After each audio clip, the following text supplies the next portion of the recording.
Hey everybody, welcome back to the Wolf Pit. Today I'm going to try something new. I've dry brined steaks before with good results, but today I'm going to brine a top round steak in a flavored brine solution to see how much flavor it adds and if it changes the texture of the meat. So let's get started.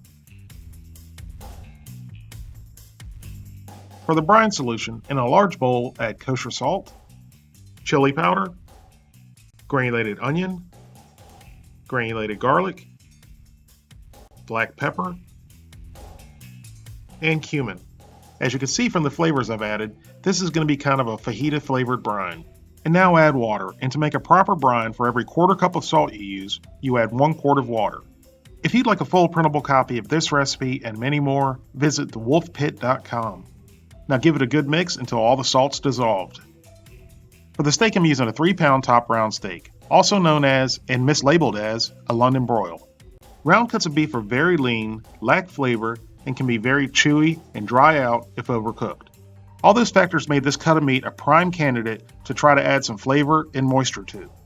Now place the steak and pour the brine in a large ziploc bag and place it into the refrigerator and let it brine for 4 to 6 hours. After it's brined for 4 to 6 hours, remove the steak from the brine, discard the brine, and let the steak sit on the counter for about 30 minutes before grilling. Now grill the steaks on a preheated grill between 450 and 500 degrees for 4 minutes per side. Now even though they're not necessary and they don't make the steak taste any better, if you want hash marks, give it a quarter turn at the 2-minute mark.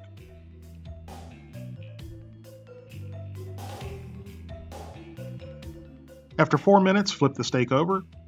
These tongs and I are having a breakdown in communication because I want them to pick the steak up and turn it, but they're not cooperating.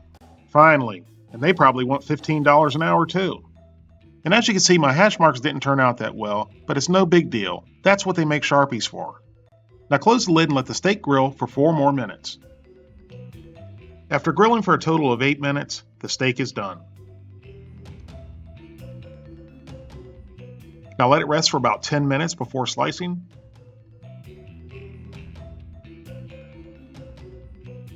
Now slice it in thin strips against the grain. And especially with this cut of meat, you want to slice it as thin as possible. And I definitely could have sliced these a little bit thinner with the right knife, but it was dirty and I'm lazy and I didn't want to wash it.